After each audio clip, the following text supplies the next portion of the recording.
بسم اللہ الرحمن الرحیم۔ جہاد کو چھوڑ کر گھر بار اور کاروبار میں لگ جانے والوں کو دھمکی۔ حضرت ابو عمران رضی اللہ عنہ فرماتے ہیں کہ ہم لوگ قسطنطنیہ میں تھے اور مصر والوں کے امیر حضرت عقبہ بن عامر رضی اللہ عنہ تھے اور شام والوں کے امیر حضرت فضالہ بن عبید رضی اللہ عنہ تھے۔ چنانچہ قسطنطنیہ شہر سے رومیوں کی ایک بہت بڑی فوج باہر نکلی۔ ہم ان کے سامنے سب بنا کر کھڑے ہو گئے۔ ایک مسلمان نے رومیوں پر اس زور سے حملہ کیا کہ وہ ان میں گھس گیا اور پھر ان میں سے نکل کر ہمارے پاس واپس آ گیا۔ یہ دیکھ کر لوگ چلائے اور قرآن پاک کی آیت وَلَا تُلْقُوا بِأَيْدِيكُمْ إِلَى التَّهْلُكَةِ کو سامنے رکھ کر کہنے لگے سبحان اللہ، اس آدمی نے اپنے آپ کو خود اپنے ہاتھوں ہلاکت میں ڈال دیا۔ اس پر حضور صلی اللہ علیہ وسلم کے صحابی حضرت ابو ایوب انصاری رضی اللہ تعالیٰ عنہ کھڑے ہو کر فرمانے لگے اے لوگو، تم اس آیت کا مطلب یہ سمجھتے ہو کہ دشمنوں میں گھس جانا ہلاکت ہے؟ یہ آیت تو ہم انصار کے بارے میں نازل ہوئی تھی، اور اس کی صورت یہ ہوئی کہ جب اللہ تبارک و تعالیٰ نے اپنے دین کو عزت عطا فرما دی اور اس کے مددگاروں کی تعداد بہت ہو گئی، تو ہم لوگوں نے حضور صلی اللہ علیہ وسلم سے چھپ کر آپس میں یہ کہا کہ ہماری زمینیں خراب ہو گئی ہیں، اب ہمیں کچھ عرصہ مسلسل مدینہ میں ٹھہر کر اپنی خراب شدہ زمینوں کو ٹھیک کر لینا چاہیے۔ اس پر اللہ تبارک و تعالیٰ نے ہمارے اس ارادے پر رد فرماتے ہوئے یہ آیت نازل فرمائی وَأَنفِقُوا فِي سَبِيلِ اللَّهِ وَلَا تُلْقُوا بِأَيْدِيكُمْ إِلَى التَّهْلُكَةِ ترجمہ، اور خرچ کرو اللہ کی راہ میں اور نہ ڈالو اپنی جان ہلاکت میں۔ اس لیے ہلاکت تو اس میں تھی کہ ہم زمینوں میں ٹھہر کر انہیں ٹھیک کرنا چاہتے تھے، چنانچہ ہمیں اللہ کے راستے میں نکلنے اور غزوے میں جانے کا حکم دیا گیا، اور حضرت ابو ایوب رضی اللہ تعالیٰ عنہ اللہ کے راستے میں غزوہ فرماتے رہے یہاں تک کہ اسی راستے میں ان کا انتقال ہوا۔ حضرت ابو عمران رضی اللہ عنہ فرماتے ہیں کہ ہم قسطنطنیہ شہر دشمن سے لڑنے گئے اور جماعت کے امیر حضرت عبد الرحمن بن خالد بن ولید تھے اور رومی لشکر شہر کی دیوار سے کمر لگائے ہوئے کھڑا تھا۔ ایک مسلمان نے دشمن پر زور سے حملہ کیا، لوگوں نے اس سے کہا رک جاؤ، لا الہ الا اللہ، یہ آدمی اپنے ہاتھوں اپنے آپ کو ہلاکت میں ڈال رہا ہے۔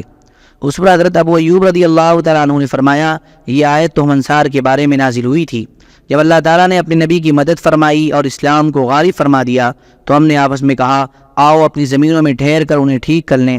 اس پر اللہ تبارک و تعالیٰ نے یہ آیت نازل فرمائی وَأَنفِقُوا فِي سَبِيلِ اللَّهِ وَلَا تُلْقُوا بِأَيْدِيكُمْ إِلَى التَّهْلُكَةِ تو ہمارا اپنے ہاتھوں خود کو ہلاکت میں ڈالنے کا مطلب یہ تھا کہ ہم زمینوں میں ٹھہر کر انہیں ٹھیک کرنے میں لگ جاتے اور جہاد فی سبیل اللہ کو چھوڑ دیتے۔ حضرت ابو عمران فرماتے ہیں کہ حضرت ابو ایوب رضی اللہ تعالی عنہ زندگی بھر اللہ کے راستے میں جہاد کرتے رہے یہاں تک کہ قسطنطنیہ میں دفن ہوئے۔ حضرت ابو عمران رضی اللہ عنہ فرماتے ہیں کہ مہاجرین میں سے ایک صاحب نے قسطنطنیہ میں دشمن کی صف پر ایسا زوردار حملہ کیا کہ اسے چیر کر پار چلے گئے، اور ہمارے ساتھی حضرت ابو ایوب انصاری رضی اللہ تعالیٰ عنہ بھی تھے۔ کچھ لوگوں نے کہا کہ اس آدمی نے تو اپنے آپ کو اپنے ہاتھوں ہلاکت میں ڈال دیا۔ اس پر حضرت ابو ایوب رضی اللہ تعالیٰ عنہ نے فرمایا ہم اس آیت کو تم لوگوں سے زیادہ جانتے ہیں، کیونکہ یہ آیت ہمارے بارے میں نازل ہوئی ہے۔ ہم حضور صلی اللہ علیہ وسلم کے ساتھ رہے، ہم آپ کے ساتھ تمام لڑائیوں میں شریک ہوئے اور ہم نے آپ کی بھرپور نصرت کی۔ جب اسلام پھیل گیا اور غالب ہو گیا تو اسلامی محبت کی اظہار کے لیے ہم انصار جمع ہوئے اور ہم نے کہا کہ اللہ تبارک و تعالیٰ نے ہمیں اپنے نبی کریم صلی اللہ علیہ وسلم کی صحبت میں رہنے اور آپ کی نصرت کرنے کی دولت سے نوازا، یہاں تک کہ اسلام پھیل گیا اور اسلام والے زیادہ ہو گئے، اور ہم نے آپ کو اپنے خاندان، اہل و عیال، مال و اولاد سب سے آگے رکھا، اور اب لڑائیوں کا سلسلہ بھی بند ہو گیا ہے۔ اب ہم اپنے اہل و عیال میں واپس جاتے ہیں اور ان میں رہا کریں گے، اور ہم اللہ کے راستے میں باہر کچھ عرصہ نہیں جائیں گے۔ چنانچہ ہمارے بارے میں یہ آیت نازل ہوئی وَأَنفِقُوا فِي سَبِيلِ اللَّهِ وَلَا تُلْقُوا بِأَيْدِيكُمْ إِلَى التَّهْلُكَةِ لہذا گھر بار اور کاروبار، مال و اولاد میں ٹھہر جانے اور جہاد چھوڑ دینے میں ہلاکت تھی۔ جہاد چھوڑ کر کھیتی باڑی میں مشغول ہو جانے والوں کو دھمکی اور وعید۔ حضرت یزید بن ابی حبیب رحمۃ اللہ علیہ فرماتے ہیں کہ حضرت عمر بن خطاب رضی اللہ عنہ کو یہ خبر ملی کہ حضرت عبداللہ بن حر عنوسی رضی اللہ عنہ نے ملک شام میں کھیتی کا کام شروع کر دیا ہے، تو حضرت عمر رضی اللہ تعالیٰ عنہ نے ان سے وہ زمین لے لی اور دوسروں کو دے دی، اور فرمایا جو ذلت و خواری ان بڑے لوگوں کی گردن میں پڑی ہوئی تھی تم نے جا کر وہ اپنی گردن میں ڈال لی۔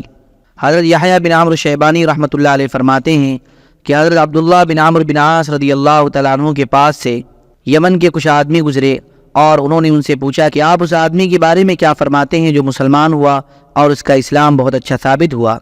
پھر اس نے ہجرت کی اور اس کی ہجرت بھی بڑی عمدہ ہوئی۔ پھر اس نے بہترین طریقے سے جہاد کیا۔ پھر یمن اپنے والدین کے پاس آ کر ان کی خدمت میں اور ان کے ساتھ حسن سلوک میں لگ گیا۔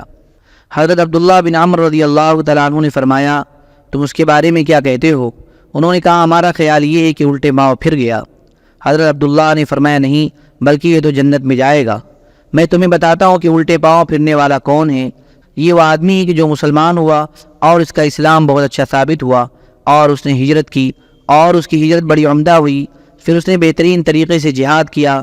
پھر اس نے 90 کافر سے زمین لینے کا ارادہ کیا اور 90 کافر زمین کا جتنا خیرات دیا کرتا تھا اور اسلامی فوج کے لیے جتنا ماہانہ خرچ دیا کرتا تھا، اس نے وہ زمین بھی لے لی اور یہ خراج اور خرچہ بھی اپنے ذمے لے لیا، اور پھر اس زمین کو آباد کرنے میں لگ گیا اور جہاد فی سبیل اللہ چھوڑ دیا۔ یہ آدمی الٹے پاؤں پھرنے والا ہے۔ فتنہ ختم کرنے کے لیے اللہ کے راستے میں خوب تیزی سے چلنا۔ حضرت جابر بن عبداللہ رضی اللہ عنہ فرماتے ہیں کہ ایک مرتبہ ہم لوگ ایک لشکر میں ایک غزوے میں گئے ہوئے تھے۔ ایک مہاجری نے ایک انصاری کی پیٹھ پر مکہ مار دیا۔ انصاری نے کہا، اے انصار، میری مدد کے لیے آؤ، اور مہاجری نے بھی کہا، اے مہاجرین، میری مدد کے لیے آؤ۔ حضور صلی اللہ علیہ وسلم نے یہ آوازیں سن لی اور فرمایا، یہ زمانے جاہلیت والی باتیں کیوں ہو رہی ہیں؟ صحابہ نے عرض کیا، یا رسول اللہ، ایک مہاجری نے ایک انصاری کی پیٹھ پر مکہ مار دیا۔ آپ صلی اللہ علیہ وسلم نے فرمایا، ان باتوں کو چھوڑو، یہ تو بدبودار باتیں ہیں۔ حضرت عبداللہ بن ابی منافق نے یہ باتیں سن کر کہا، کیا ان مہاجرین نے ہمارے آدمی کو دبا کر اپنے آدمی کو اوپر کیا ہے؟ غور سے سنو، اللہ کی قسم، اگر ہم مدینہ واپس چلے گئے تو عزت والا وہاں سے ذلت والے کو باہر نکال کرے گا۔ حضور صلی اللہ علیہ وسلم کو یہ بات پہنچ گئی تو حضرت عمر رضی اللہ تعالیٰ عنہ نے کھڑے ہو کر کہا، یا رسول اللہ، آپ مجھے اجازت دے دیں تو میں اس منافق کی گردن اڑا دیتا ہوں۔ آپ صلی اللہ علیہ وسلم نے فرمایا، اسے رہنے دو، اسے قتل کرنے سے کہیں لوگوں میں یہ مشہور نہ ہو جائے کہ محمد صلی اللہ علیہ وسلم اپنے ساتھیوں کو قتل کر دیتے ہیں۔ جب مہاجرین شروع میں مدینہ آئے تھے، اس وقت انصار کی تعداد مہاجرین سے زیادہ تھی، بعد میں مہاجرین کی تعداد زیادہ ہو گئی۔ حضرت عروہ بن زبیر اور حضرت عمرو بن ثابت رضی اللہ عنہ فرماتے ہیں کہ حضور صلی اللہ علیہ وسلم غزوہ مریسی میں تشریف لے گئے۔ یہ وہی غزوہ ہے جس میں آپ صلی اللہ علیہ وسلم نے منات بت کو گرایا تھا۔ یہ بت قفا مشلل مقام اور سمندر کے درمیان تھا۔ چنانچہ حضور صلی اللہ علیہ وسلم نے حضرت خالد بن ولید رضی اللہ عنہ کو بھیجا تھا اور انہوں نے جا کر منات بت توڑا تھا۔ اس غزوے میں دو مسلمان آپس میں لڑ پڑے، ایک مہاجرین میں سے تھے اور دوسرے قبیلہ باز کے تھے۔ یہ قبیلہ انصار کا حلیف تھا۔ مہاجری اس بازی کو گرا کر اس پر چڑھ بیٹھے۔ اس بازی آدمی نے کہا، اے جماعت انصار، اس پر کچھ انصاری حضرات اس کی مدد کرنے کے لیے آ گئے، اور اس مہاجری نے بھی کہا، اے جماعت مہاجرین، اس پر کچھ مہاجرین اس کی مدد کو آ گئے۔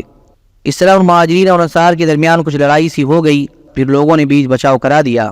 پھر سارے منافقین اور دلوں میں کھوٹ رکھنے والے لوگ عبداللہ بن ابی بن سلول منافق کے پاس جا کر کہنے لگے، پہلے تو تم سے بڑی امیدیں وابستہ تھیں اور تم ہماری طرف سے دفاع کیا کرتے تھے، اب تو ایسے ہو گئے ہو کہ کسی کو نہ نقصان پہنچا سکتے ہو اور نہ نفع۔ ان جلابیب یعنی ایرے غیرے لوگوں نے ہمارے خلاف ایک دوسرے کی خوب مدد کی۔ منافقین اب نئی ہجرت کر کے آنے والے کو جلابیب یعنی ایرا غیرہ کہا کرتے تھے۔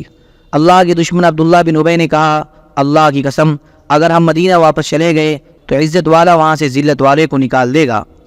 منافقوں میں سے مالک بن دخشن نے کہا، کیا میں نے تم کو نہیں کہا تھا کہ جو لوگ رسول اللہ صلی اللہ علیہ وسلم کے پاس جمع ہیں ان پر خرچ نہ کرو تاکہ یہ سب ادھر ادھر بکھر جائے۔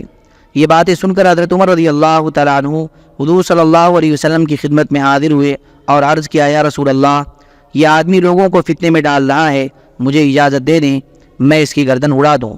یہ بات حضرت عمر رضی اللہ تعالیٰ عنہ عبداللہ بن ابی کے بارے میں کہہ رہے تھے۔ حضور صلی اللہ علیہ وسلم نے حضرت عمر سے فرمایا، اگر میں تمہیں اس کو قتل کرنے کا حکم دوں تو کیا تم اسے قتل کر دو گے؟ حضرت عمر نے کہا، جی ہاں، اللہ کی قسم، اگر آپ مجھے اس کے قتل کا حکم دیں تو میں اس کی ضرور گردن اڑا دوں گا۔ آپ نے فرمایا، بیٹھ جاؤ۔ پھر انصار کے قبیلہ بنو عبد الاشال کے ایک انصاری حضرت اسید بن حضیر رضی اللہ تعالیٰ عنہ نے حضور صلی اللہ علیہ وسلم کی خدمت میں حاضر ہو کر عرض کیا، یا رسول اللہ، یہ آدمی لوگوں کو فتنے میں ڈال رہا ہے، آپ مجھے اجازت دے دیں میں اس کی گردن اڑا دوں۔ حضور صلی اللہ علیہ وسلم نے ان سے پوچھا، اگر میں تمہیں اسے قتل کرنے کا حکم دوں تو کیا تم اسے قتل کر دو گے؟ انہوں نے کہا، جی ہاں، اللہ کی قسم، اگر آپ مجھے اسے قتل کرنے کا حکم دیں تو میں اس کے کانوں کے بندوں کے نیچے گردن پر تلوار کی کاری ضرب لگاؤں گا۔ آپ صلی اللہ علیہ وسلم نے فرمایا، بیٹھ جاؤ۔ پھر آپ صلی اللہ علیہ وسلم نے فرمایا کہ لوگوں میں اعلان کر دو کہ اب یہاں سے چلیں۔ چنانچہ آپ دوپہر کے وقت لوگوں کو لے کر چل پڑے اور سارا دن اور ساری رات چلتے رہے اور اگلے روز بھی دن چڑھے تک چلتے رہے، پھر ایک جگہ آرام فرمانے کے لیے ٹھہرے، پھر دوپہر کے وقت لوگوں کو لے کر چل پڑے، پھر قفا مشلل سے چلے، تیسرا دن ہو گیا، تب اس دن صبح کے وقت آپ صلی اللہ علیہ وسلم نے پڑاؤ ڈالا۔ جب آپ صلی اللہ علیہ وسلم مدینہ پہنچ گئے تو آپ نے آدمی بھیج کر حضرت عمر رضی اللہ عنہ کو بلایا اور ان کے آنے پر ان سے فرمایا، اے عمر، اگر میں تمہیں اسے قتل کرنے کا حکم دے دیتا تو کیا تم اسے قتل کر دیتے؟ حضرت عمر رضی اللہ تعالیٰ عنہ نے کہا، جی ہاں، حضور صلی اللہ علیہ وسلم نے فرمایا، اللہ کی قسم اگر تم اسے اس دن قتل کر دیتے تو چونکہ واقعہ تازہ پیش آیا تھا، اس وجہ سے اس وقت انصار کے بہت سے لوگ اس میں اپنی ذلت محسوس کرتے، اور اب چونکہ مسلسل سفر کرنے کی وجہ سے جذبات ٹھنڈے پڑ گئے ہیں، اس لیے اگر آج میں انہی لوگوں کو اسے قتل کرنے کا حکم دوں تو وہ اسے ضرور قتل کر دیں گے، اور اگر میں اسے وہاں قتل کرا دیتا تو لوگ یہ کہتے کہ میں اپنے ساتھیوں پر ٹوٹ پڑا ہوں اور انہیں گھروں سے نکال کر اللہ کے راستے میں لے جاتا ہوں اور وہاں انہیں باندھ کر قتل کر دیتا ہوں۔ اس پر اللہ تبارک و تعالی نے یہ آیت نازل فرمائی، ہم الذین یقولون لا تنفقوا على من عند رسول اللہ حتی ينفضوا سے لے کر یقولون لئن رجعنا الى المدینہ تک۔ ترجمہ، وہی ہیں جو کہتے ہیں مت خرچ کرو ان پر جو پاس رہتے ہیں رسول اللہ کے یہاں تک کہ متفرق ہو جائیں سے لے کر کہتے ہیں البتہ اگر ہم پھر گئے مدینہ کو۔ ابن اسحاق نے اس واقعے کو تفصیل سے بیان کیا ہے، اس میں یہ بھی ہے کہ حضور صلی اللہ علیہ وسلم لوگوں کو لے کر سارا دن چلتے رہے یہاں تک کہ شام ہو گئی، اور ساری رات چلتے رہے یہاں تک کہ صبح ہو گئی، اور اگلے دن بھی چلتے رہے یہاں تک کہ جب لوگوں کو دھوپ کی وجہ سے تکلیف ہونے لگی تو آپ نے ایک جگہ پڑاؤ ڈالا۔ وہاں اترتے ہی زیادہ تھکن کی وجہ سے سب لوگ ایک دم سو گئے، اور آپ صلی اللہ علیہ وسلم نے ایسا اس لیے کیا کہ ایک دن پہلے عبداللہ بن ابی نے جو فتنہ انگیز بات کہی تھی لوگوں کو اس کے بارے میں بات کرنے کا موقع نہ ملے۔ اللہم صلی علی سیدنا وعلی آل سیدنا وحبیبنا ومحبوبنا ومولانا محمد وبارک وسلم۔ سبحان ربک رب العزت عما یصفون وسلام علی المرسلین والحمد للہ رب العالمین۔